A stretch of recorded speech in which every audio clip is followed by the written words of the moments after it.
এই ছোৱালীজনীৰ কাৰণে চকলেট এটা আনিছিলোঁ কিনি। চকলেটৰ পৰা মানে তাই 2 বাইট খাইছে। খোৱাৰ পিছত চাইছোঁ ভোক ওলাইছে। ভোক ওলাওঁতে খাওঁতে মই বাধা দিছোঁ। তাৰপিছত মই ভিডিঅ' কৰি মেলি আপোনাৰ থানা কমিটিটো জনালোঁ। তাৰপিছত মাইনৰিটি মৰ্চাটো জনাইছোঁ। আৰু ইমান তাৰমানে দামী কোম্পানীৰ চকলেটত যদি এইকেইটা ওলায়, এইটো বহুত আচৰিত ধৰণৰ কথা। আৰু আপোনালোকেও যদি সজাগ হওঁ। নমস্কাৰ, মই বিকাশ কুমাৰ গগৈ আৰু মই স্বাগতম জনাইছোঁ মোৰ ভিডিঅ'ত। এই ভিডিঅ'টো দেখিলে এতিয়া আপোনালোকে বিচাৰ কৰক, আমি যিবিলাক বস্তু আচলতে আমাৰ শিশুটিক দিওঁ সেইবিলাক কিমান স্বাস্থ্যসন্মত। আচলতে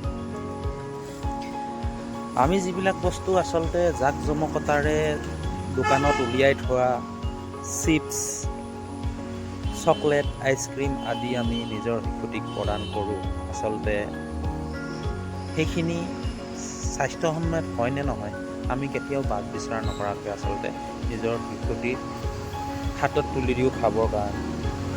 আৰু আমি সেই তাৰ যোগেদি শিশুটিক ভয়াৱহ ভৱিষ্যতৰ ফালে ঠেলি দি আছোঁ আচলতে। এতিয়া এই ভিডিঅ'টোত মন কৰক, সেইটো এটা দামী ব্ৰেণ্ডৰ চকলেট, তাত পোক ওলাইছে।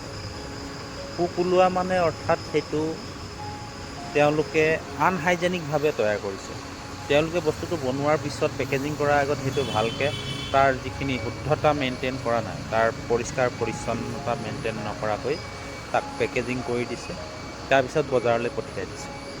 এতিয়া আমি পইচাটো দি শিশুটিক নিৰ্ভয়ে তুলি দিছোঁ যে এইটো এটা ভাল ব্ৰেণ্ডৰ চকলেট, কিন্তু সেই কোম্পানীসকলে তেওঁলোকৰ অকল মুনাফাৰ কাৰণে চিন্তা কৰি তেওঁলোকে যিমান পাৰি বেছিকৈ প্ৰডাকশ্যন কৰিবলৈ তেওঁলোকে চেষ্টা কৰিছে। তাত কি ইনগ্ৰিডিয়েণ্টছ দিছে তাকো কোনো বাজ বিচাৰ নোহোৱাকৈ বজাৰলৈ এৰি দিছে, আৰু আমি কিনি খাই আছোঁ বা আমাৰ শিশুসকলৰ হাতত তুলি দিছোঁ, যাৰ ফলত আমাৰ শিশুসকলৰ এতিয়া দৈনন্দিন নতুন বেমাৰে দেখা দিব ধৰিছে।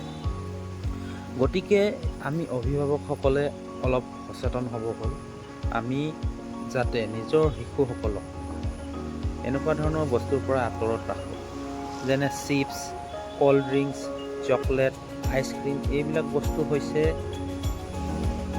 আনহাইজেনিকভাৱে তৈয়াৰ কৰা হয় বহুত, কাৰণ বহুত লাখ কুৱেণ্টিটি বস্তু বনায় তেওঁলোকে, আৰু সেইখিনি শুদ্ধতা মেইনটেইন কৰাটো ইমান সম্ভৱ নহয়। গতিকে তাৰ সলনি আমি ঘৰতে কিছুমান বস্তু বনাই দি যদি শিশুসকলক হাতত তুলি দিওঁ খাবৰ কাৰণে, এতিয়া তেওঁলোকৰ স্বাস্থ্যসন্মতও হ'ব, তেওঁলোক শাৰীৰিকভাৱেও কিছু অকণমান ভাল হ'ব, আৰু 2 নম্বৰ তেওঁলোকে বেমাৰৰ পৰা হাত সাৰি থাকিব পাৰিব।